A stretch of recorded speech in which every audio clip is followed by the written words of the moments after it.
date you have come across the words perpendicular bisectors, which bisect segments, angle bisectors, which bisect angles. Now we're going to talk about a median of a triangle.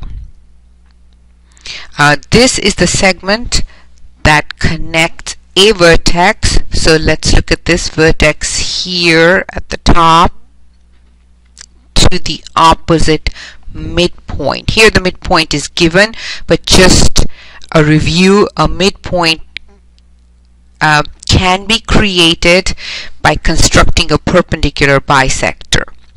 In any case, you're given a midpoint. The median is the segment that connects a vertex to the opposite midpoint. Opposite midpoint meaning the midpoint of the opposite sides.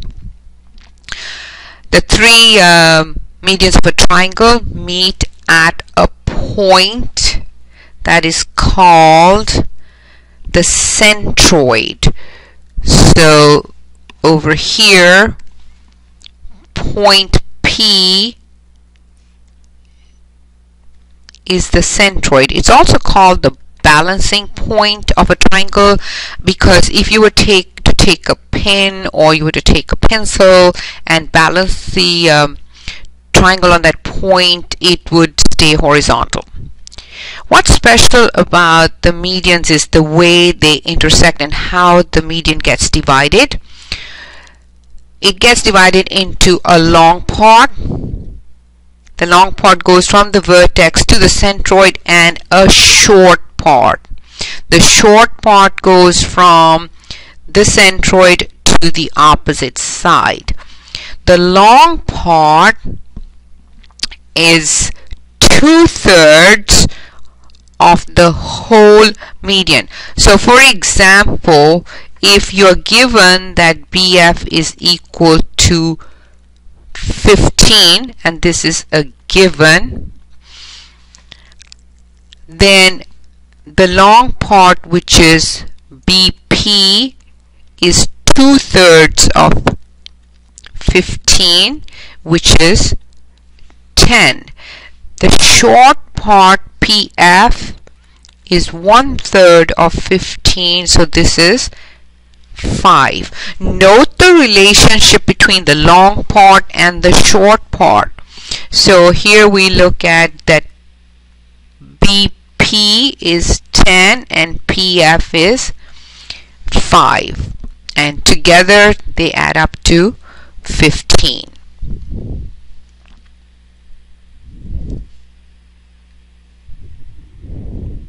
Let's talk about the altitude of a triangle. The altitude of a triangle is also called the height of the triangle, and it is the perpendicular segment from a vertex to the opposite side. Note that a median does not have to be perpendicular to the side. However, an altitude starts at a vertex. So let's look at the triangle in black. The altitude here is this one. Note that this altitude is inside this triangle. But if I try and construct an altitude from the vertex X, that altitude, in order for it to make a right angle, can only be constructed by extending the side YZ, and I'm going to highlight that in this lovely turquoise. So YZ is the extended side, and the altitude goes from X to the extended side and intersects it at a point outside the triangle. Similarly,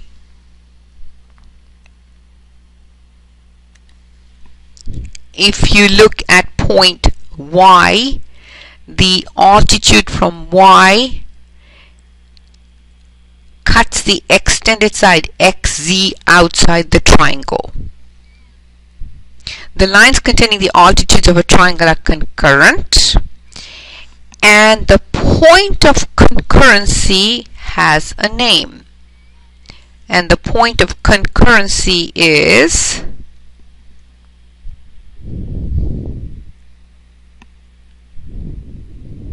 the orthocenter. So this point G here is the orthocenter.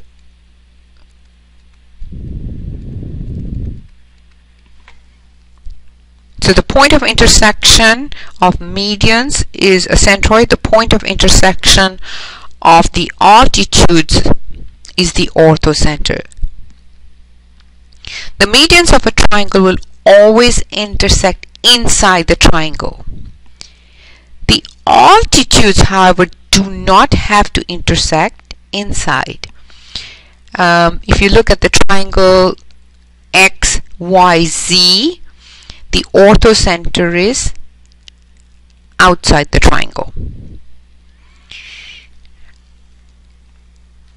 And in a right triangle, what happens is that the orthocenter is actually at the midpoint of the hypotenuse.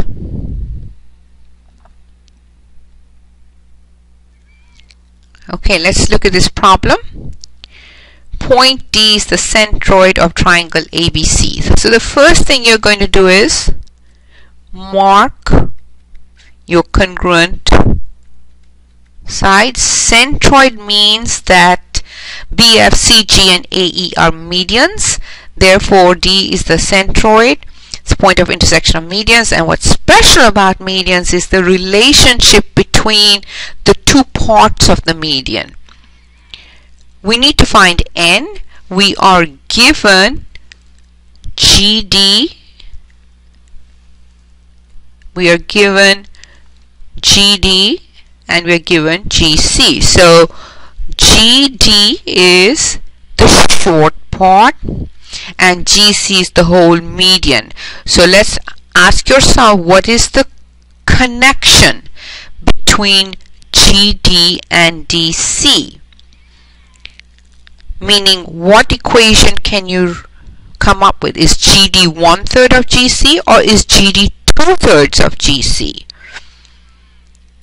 Set up that equation, substitute 2n minus 8 and 3n plus 3 where appropriate, and solve for n.